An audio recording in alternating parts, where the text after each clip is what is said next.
Thank you for tuning in to Girls Gone Gritty again. You were with us last week, and we want to segue what we did last week with this week. It's a back to the music, back to the lyrics, and more of Darian's beatbox, more info, more stuff, good little nuggets of sound to come. So we thank you so much for tuning in again this week. We feel like we left you on a little bit of a cliffhanger on purpose. It just kind of came to an end. We had so much to say, so we just kept rolling. And now, segment 2. Here we go. Last night a DJ saved my life. Let's hit it. Can you please just give them one little ounce of the beatbox, because we kind of missed it in our promo trailer. Oh, jeez. No.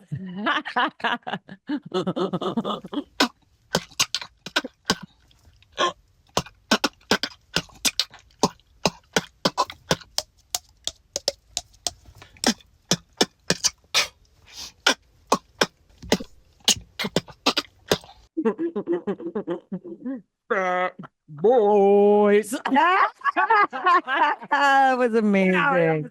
Tune All in. right. Episode 20, people. All right. Nice. Thanks so much for listening. And this go out and crank some tunes, baby, because Girls Gone Gritty is getting wild.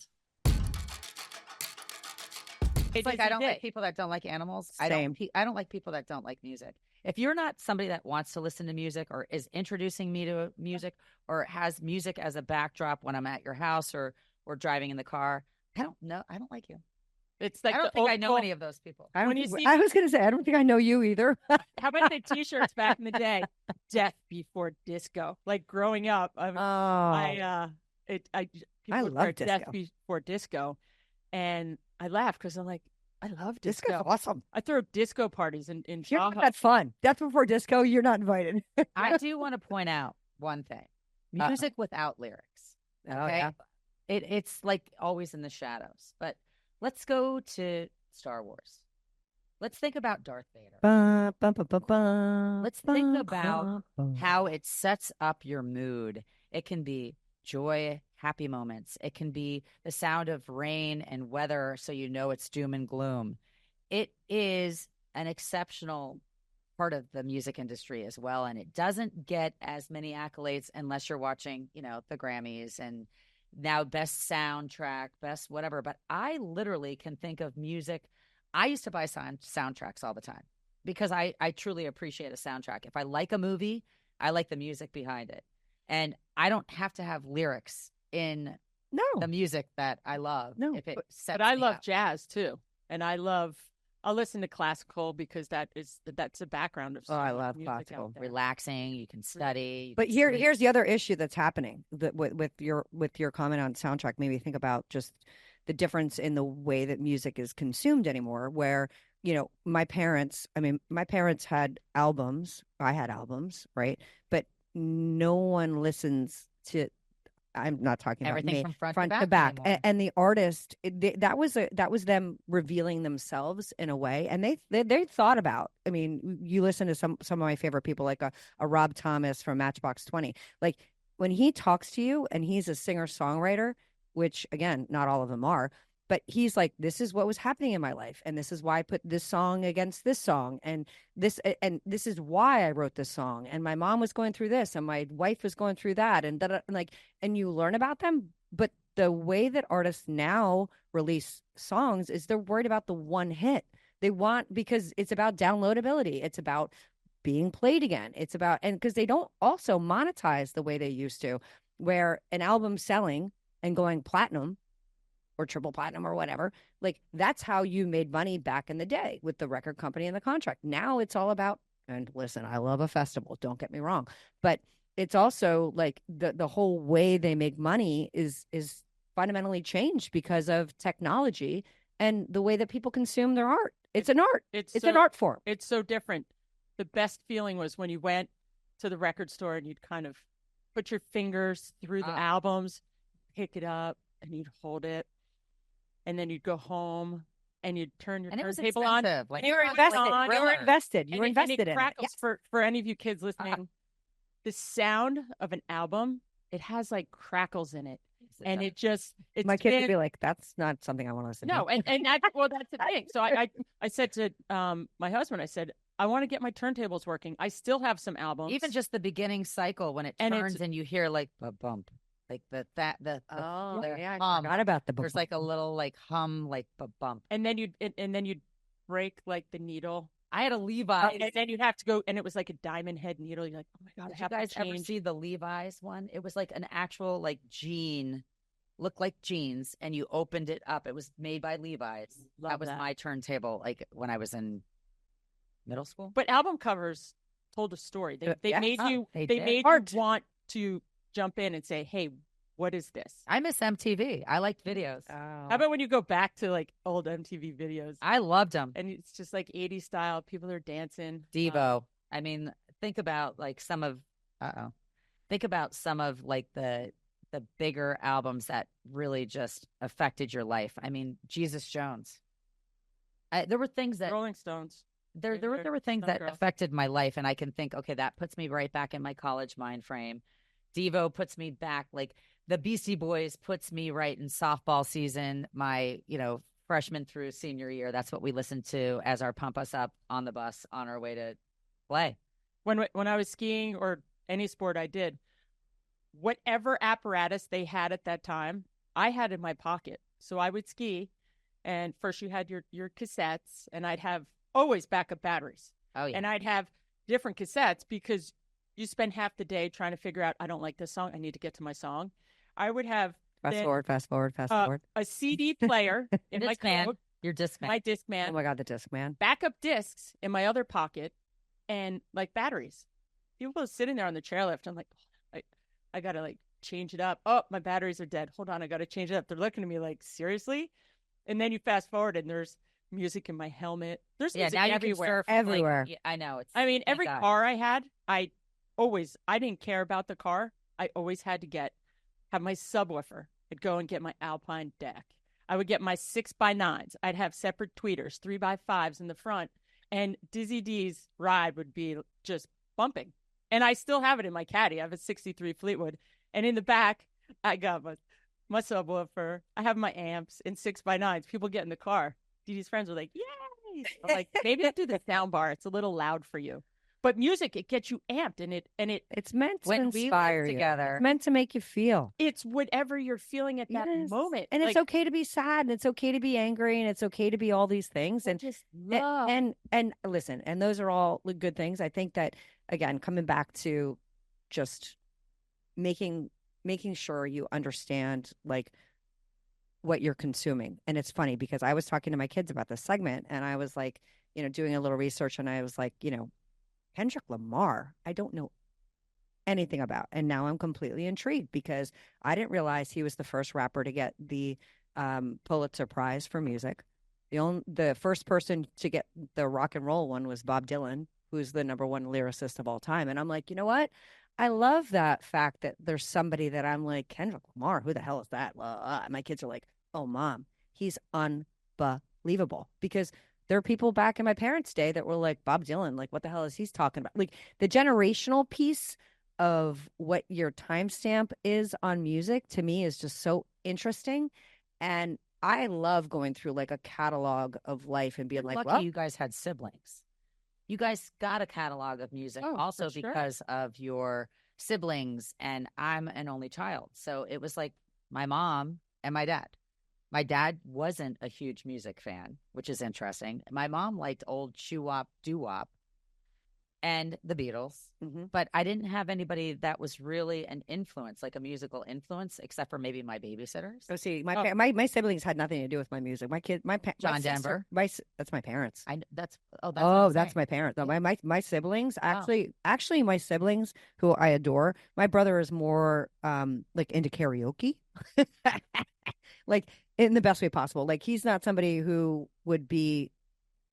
I would be jealous if my siblings are going to a music festival. Heads, nobody wants to go to festivals. Like this realm of people, you guys are all people that like more influence me on music than anybody else. My husband's a music person who actually thinks he's like the king of. He's like, hey, you got to see the show. You got to see the show, which I love. I like people that bring like new bands and obscure music to the table. Mackenzie, my oldest, is like an indie rocker.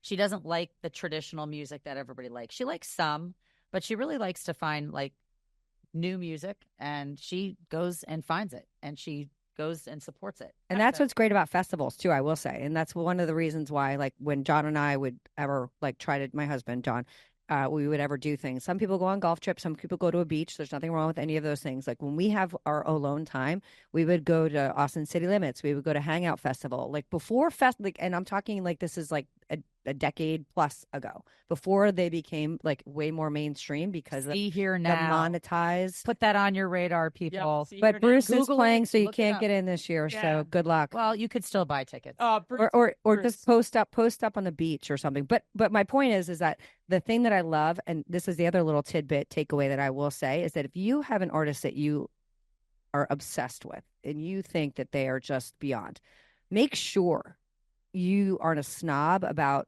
going in to see who's opening for them, because most of the time, that artist has handpicked that other artist to come in to open for JT, because they see the talent and they see the amazingness.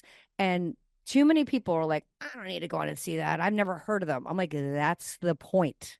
That's the point. They're exposing because you're not listening to the radio like you used to, where you're all of a sudden like your ear perks up when you heard a new song, whatever. You're curating your music today in a way that like a lot of people aren't open to new things. And that's a bummer too, because again, Kendrick Lamar, I would never pop on a Kendrick Lamar song. Now, after my kids said it and doing a little research, I'm like, you know what?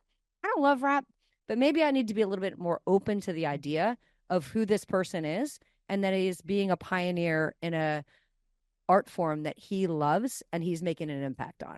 Well, rap, it's like growing up with my brothers. I mean, they introduced me to the Grateful Dead. We listened to Talking Heads. It was all rock and roll.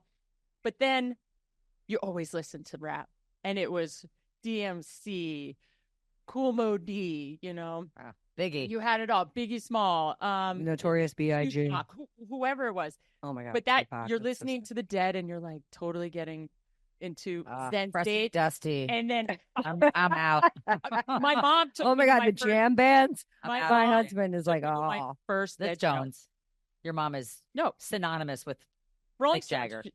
She's like, okay, so I'm going to dance with your husband when we got married. Our dance is going to be to the Rolling Stones. Jeff, do you know how to dance? He's like, yeah, Florence. But I go to Grateful Dead concerts. She came home from high school one day and she goes, oh, you can't wear that. Come on, we're going. I'm like, where are we going? She goes, oh, we're going to Madison Square Garden. We're going to go see the Grateful Dead. I was like, really? I think the boys are going there. I have 3 brothers. So go to get dressed. She's like, you can't wear that. Like, brings me jean shorts with like this, it was a leather fringe vest. And we go and we had these great seats. It was the first time they had played St. Stephen in like 7 years. And I kid you not, I look down and there's Pat and Shane, my brothers. And I do the family whistle. And they Can you do the family whistle, please?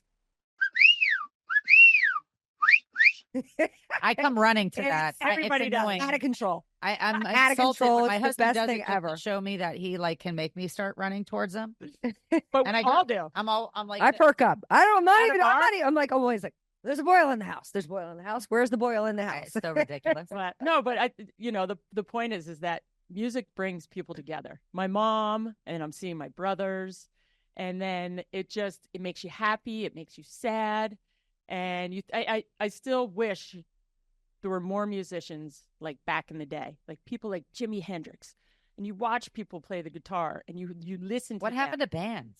Like big bands are gone. It's because it's digital. Think about our nephew Dylan, and that's the problem because they don't the Chili Peppers, but they don't bring them together. That's the other part. If you like start to like see how they produce music, you too. like I can do my segment. Coldplay. You do your segment. You do your segment, and then somebody blends it together, and they like. There's not a chemistry that happens anymore because you don't have to. And it's kind of like how Zoom is. People need to watch Almost Famous. They need to go back and watch Daisy Jones and the Six, because there was something about being a groupie There was something about following a band. It required work. And you know what? And there was something about listening to an LP from front to back and knowing the obscure songs that didn't make it into the famous realm, but they were still spectacular songs. Like John Mayer. I had a friend that worked, for he worked in the business, and he gave me like one of his initial tapes. And there are songs on that initial tape that I'm obsessive with that never even made it. I don't know why, but it's like marketing. That kind of music to me is so special. And that's what we need to do is listen to an album front to back. We would drive to Vermont. We'd stick in a cassette. We would listen to the whole freaking thing, and we would know every song on the album. That's like driving to Vermont. We had 6 hours, and we would every weekend we'd drive to Vermont with the family, all 7 of us in the car, in the dragon wagon, a big giant station wagon. And I would sit in the front. I remember my dad used to race cars, so he was such a good driver. And when we get in the back roads, it'd be nighttime, and I'd look through the sunroof, and he would crank Willie Nelson, Phases and Stages, for like 2 hours. And I knew every song, and it would kind of go with the turns. And anytime I hear that now, it takes me back to that moment in time of sitting on my dad's lap and looking at the stars and looking at like figures of in the sky. What is that? Oh, that looks like a jug handle. That looks like a dog. I was little. And as you grow up, you're just like, I still love Willie Nelson. Music. You put on No Shoes Radio and it comes on. But then you hit Lithium. And then you hit, Groove. And then you become our age and you listen to Yacht Rock Radio. And every single song radio and every single word. And I'm like, how do I know every word to every song? Because it's been playing in the background of our lives. Our whole lives. Whole life. Well, you go to a friend's house. It was on Mom the radio was playing with it your in the parents. kitchen. You don't even know how you sucked it up. We are sponges.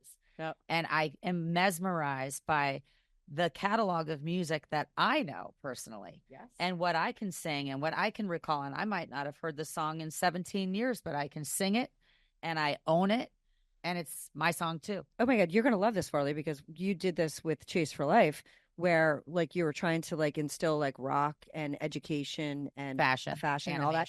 But did you know, I can't reference exactly, but when I was looking at this episode for research, that the whole reason why Schoolhouse Rock happened was because his son couldn't remember simple things. Oh yeah. But he could remember lyrics. Yes. So that's how he decided to put Schoolhouse Rock. And it was on also the testing average was at a low. Yeah. Like the US was performing under par in elementary school. Yeah. And that's where you put music together with like a concept, and it's like you remember. Function. Are you kidding? What's that junction? I'm just there. Wait, I'm a bill sitting on Capitol. I know the whole preamble of the Constitution thanks to that. Yeah. I mean, it's really crazy. Brilliant. Yeah, it's like brilliant. 1-800 cars for. No. That's not happening. That's not happening. Take that out of your brain, because that is like, that's toxic. It's and so toxic. I like every time I'm like, bleh. I want to no, we're going to edit that out. But no, it really is true. Like it gets into your being. And again, Jingles. going back to, parental controls.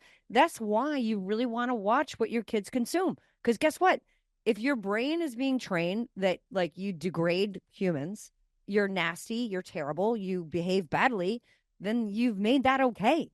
And guess what? Parents have a right. When Elvis came out, to be nervous about things, like, again, time will stand and it will tell. But you're okay in the moment to be like, no, I'm not okay with that. No, I'm not okay with you listening to that. I want you to listen to the clean lyric.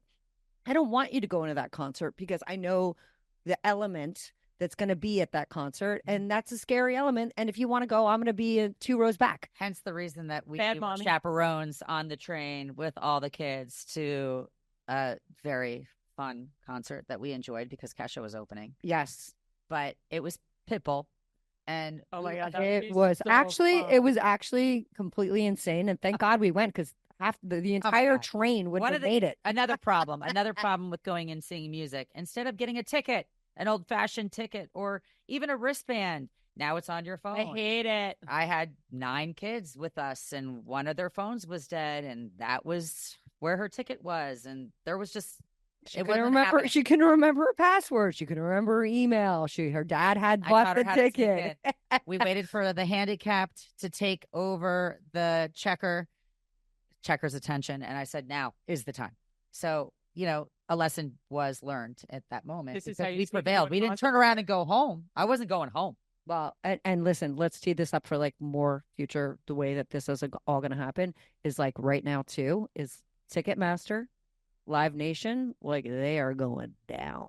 Like the government has their sights set on the fact that it's like antitrust and like monopolistic, because it is. Like they corner the market, and not only is it bad, not only is it bad for the people that want to go see the shows. From what I was reading very briefly, and I'm going to get more educated on this, but it's bad for the artist. The artists are shackled. Well, that's why Taylor Swift wants to take it down. Right, and she's the one that can do it. Yes. Go Taylor. Well, she took all her songs and she remade them and then had them say Taylor Swift version. So she changed the version that she could get the proceeds of that, because the record label who she was with was getting pretty much everything. Her? Yes. So she remade a bunch of her songs, and it said Taylor's version. And Taylor's version is she gets all the proceeds for. Yeah. I mean, at the end of the day, like downloads on Apple, when music became digital, you scam it. And there's ways to scam. They should have known. As soon as the pirating became a factor, they should have recognized that. Yeah, but the technology was moving too fast. I remember, like I said, back in the day when I was doing my own stuff, and I could go on like Napster and I could like steal. I could still like download stuff and for free and whatever, and I could slice and dice it, and like that's also not fair. No, like at the end of the day, people with talent should be compensated for their talent in whatever medium that is, and it just needs. Wait, listen. Do I think that at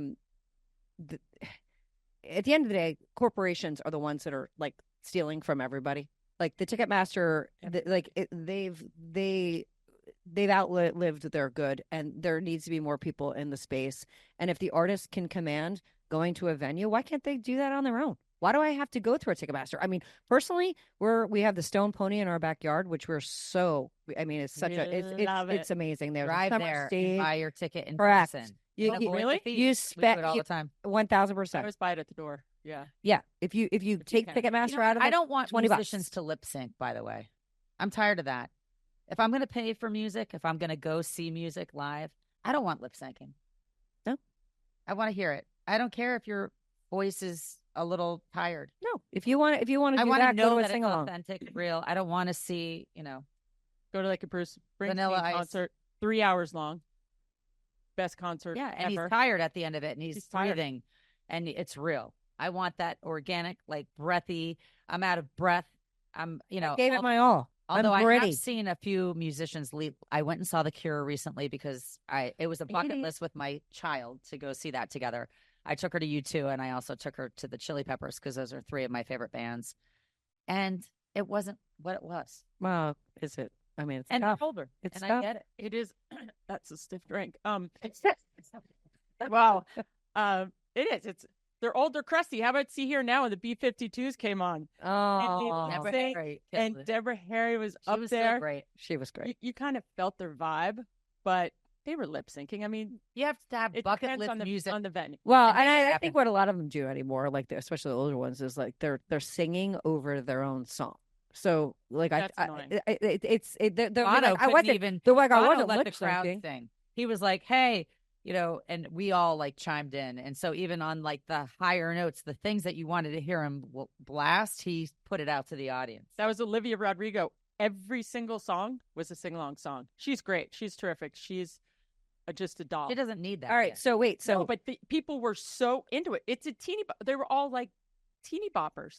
And they wanted to sing along. Great. And they all sang along. So great. And they knew the lyrics. And they were throwing F-bombs. And they were just in the moment. And she was dancing and ripping it up on stage. And that she was my kids with Hannah Montana. And then Miley. I love Miley. That's like this era. Like we went from Miley Queen to Miley. To naughty. And I miss those days. I miss rock and roll. But how about our nephew is a really good DJ. And how about DJs? The whole trance. They are like now house music. iconic. He They're rock is stars. going to the next level. He wants to be like a famous DJ. And hats off to him. Dylan Boyle. Yeah, Dilly in the Dog. house. Dilly Dog in the house, but it's great. I mean, I love house music So and trance. No, and I can take it techno. all in. I can be a part of any kind of genre if I'm in it. I'm in it. I'm spinning. It I don't pays have to for go my find vinyl one. though to CDs, to these mixing boards that aren't super old school. It's like now you have like full soundboards of electronics and all digital. I so prefer old school. Oh, I still like moving the needle. And I so fun. like beatbox. Yeah. Like mouth beatbox. Well, when I used to rap, do it, please. break dance, and DJ. Do it. Do it. I don't know if I can do it anymore. Yes, you can.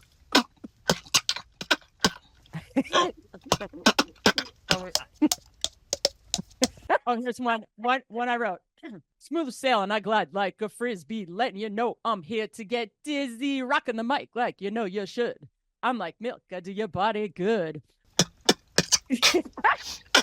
So I wrote that because I was Dizzy D DJing, and I would DJ everything. That's a clap. That's definitely a But I literally would rap, breakdance, and DJ with 5 guys out of high school, and it was so much fun.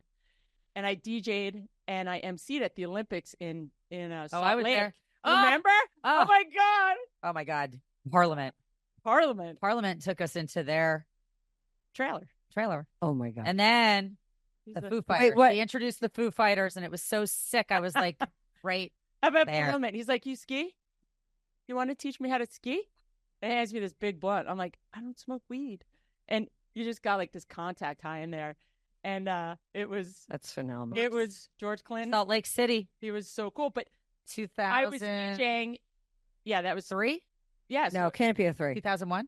Has to be a 0 or 4. 2000. 2000, because it was before I broke my neck. Okay, there we go. Had all my outfits. I literally had everything you owned in your car. 400 like DVDs. I was moving home from Tahoe, going to L.A. They stole everything. My favorite boots. Yes. All my CDs. Oh. Albums. I was devastated. Thank God I had already that was the beginning of extreme sports. That's where they made their debut. In fact, that's where Parliament and Foos was the extreme version of kind of the X Games. Yeah, they had their own little zone, and it was great. Sick. On there, it's a dry city. And we had the best time ever. Of course. Oh my God. Shocker. Met all the Australian guys. Yeah. I walked home that night. I don't even know where I was. I was like, I hope I make it to my grandma's and I have a baby. And my husband was somewhere. No, he wasn't. He didn't go with us. Mackenzie. It was my dad. My dad. We went out to see my grandma. My God. Mackenzie. I've got a picture of her in a little USA onesie. Oh my God. Oh, it was so great. So fun. But that music memory. And that's where I smell it. I feel it. I taste it. Well, we hear some music today. Music. We should go. I think we should to the beach today. I think you gotta go to Donovan's. Oh yes. I think you guys enjoy this trip with us. We've got a little DJ in the house until 5, and we've got live music, and we are going to take DJ Sway J gritty show on the road. Yeah, we're going to take it on the road. But before we wrap, you know what I was thinking? I was like, you know what we did early on that I'd like to kind of bring back is there's so many empowering people in music. Who's your grittiest grit maker of music? Who would be somebody that you're they're my person of music. They're somebody that I know. It's very hard. I went through mood pending. I went through such a ridiculous Seal phase. His voice is clear. It's perfect. Bring it on. Every lyric. I the soundtrack of Seal is my life. I love in a time that I really loved my life. And Lenny Kravitz too. Mm. So I don't know. I go all over the place, but I'm going to say that Seal evokes something in me that I can't put into words. I would have loved to have met Bob Marley. Oh yeah. I really just his vibe and his belief in the way his songs were. Because I think of Three Little Birds, and every time I hear that song, I said, well, if I ever die, I want Three Little Birds being played at my funeral. Three little birds. And every time I hear it, I think it's my dad talking to me. But he just was. Meanwhile, I want cool. Into the Wild. I want Eddie Vedder. But I would love that Cornell. I would love to be at my funeral. Like when they scatter my ashes, it's like that. Oh, like raw. I want that. But someone like James Taylor, who just what a good guy and just singing. I don't know. Who's yours? Well, I mean, Jimi Hendrix, actually. From a popular culture standpoint, I mean, I'm just like, I'm sure it's because of my parents too. It's like, no, I mean, I was gonna go like Beatles, Paul McCartney, like the Beatles. Like it was playing in my house, like 24/7 when I was growing up. I remember going back to my parents' albums and looking, and my dad had like underlined things and like circled things, and my parents sat and like they read the liner notes and like lived by the liner notes and wanted to understand like what the story was of the music. Which is, I think, like fundamentally the majority of the lyrics for the Beatles. They both did, and on the list of Rolling Stones, where's top, John Lennon? 3, and Paul McCartney's 2, and Bob Dylan's number 1. Wow. Yeah, so those are your top 3. But obviously John Lennon's life got cut way more short than Paul McCartney's, and Paul McCartney was able to go on with Wings, and he had the love of his life and Linda. So like there was. At the end of the day, again, I come back to like fact that like these people are poets and they're trying to evoke where they are in their lives. So obviously, if you have a longer life, you've gone through more experiences, and the more experiences you have, the more opportunity you have to 9 Inch Nails, be evocative. Oh my gosh, Rage Against the Machine, 9 Inch Nails, and Alice in Chains. That was one of the best. That was fun.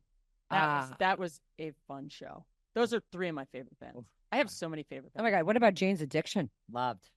Oh my God, that show that they did recently, Loved. like a couple of years ago. I mean, it was like they were at the Pony. They were like so ridiculous and unbelievable. But actually, when I was doing a little bit of research for the show, I'm going to give a little shout out to a kid who's 18 years old. He lives in Sacramento, California, who came up on like doing a little bit of research. His name's Josh Cullors. And he writes for a school paper, and he talks about how music is going south and how he wants things to come back the way they were. Your grit maker? This is my grit maker this week. And I like the fact that like, here's a kid who's like, listen to classical, listen to jazz, listen to things that are outside of who you are, and learn from the experience of listening to somebody else's experience. And his body of work at this paper that they have online, it was really interesting. They tackle a lot of really cool issues, and I just thought it was really, really cool that he gets called grandpa all the time because he's the guy that wants to go back to the way the music was. He's an old soul, and you know what? I love the fact that people are trying to open other people's ears, eyes, life to being a little bit different, and that's what being gritty is, right? Like not going against the grain. Going against the grain. Should be a little more creative because they give up. It's almost they make songs for shock value, and it's so hardcore. If you brought it kind of down a little bit and use better words, I challenge you guys to listen to an album front to back. Agreed. Get an artist that you like and listen to it from front to back, and I think that you'll find something in between that you will make your own more than what the world decided was going to be number 1. Yeah. Or and in that standpoint, I'm going to go home and listen to a little Kendrick Lamar because honestly, I have not. And I'm going to open my ears to somebody that is not on my radar, that obviously is doing a lot of things that I didn't listen to because he's not my wheelhouse at this moment. But you know what? Expand your circle of music. Yes. It doesn't mean like if you're not a metalhead that like Lars from Metallica isn't talented. Correct. It's like you almost have to consume a little bit of everything so that you have an appreciation and you can have a conversation about all types of music because you've consumed all types of music. And it's your mood. And they're all artists. I pulled in one day skiing, and one of the bartenders who works at our ski club came out, and he's, are you listening to, what is that? I'm like, it's Helmet. He's like, what kind of music is that? I'm like, well, it's like sometimes I listen to a little hard rock. He's like, I thought you listened to more like top pop. I'm like, oh no. Isn't it so nice when you shock people about like who you are? Pantera. I mean, I still listen to that, and I feel like recently, Lollapalooza. I saw that. My music has changed. Orlando. I feel like it's taken me back because of Pandora and Spotify, because you put on these channels and it lithium, and I'm like, oh my gosh, I remember this. This is what got me so fired up to do any of the events I was doing. And so I've been listening, kind of reliving so many music genres through Pandora, and it brings back memories too, which is fun. Be so fun. So fun. So Thank fun. you. All right, so Yes. we're gonna go get some music. Let's get some music. Go out and have a little fun now that we're all tuned up with our margaritas. Yes. And you've met our rock and roll bar. Yes. Another cheers and toast. It's a spectacular thank one, you. and I'm actually offended, Darian. Oh. I mean, I Sorry. squeezed the limes. I know. I made it. I've been talking too much. My line. Everyone go out and have a lion of a day. And thanks so much for listening to Girls Gone Gritty. buy some swag. Buy some swag. It's available on our for website, listening. girlsgonegritty.com. And go to girlsgonegritty.com Give us some feedback. or Instagram and tell us your favorite album of all time. Tell us what Love you to like. hear it. Tell us what you don't like. We're ready. Cheers. Cheers. Cheers. Thumbs up.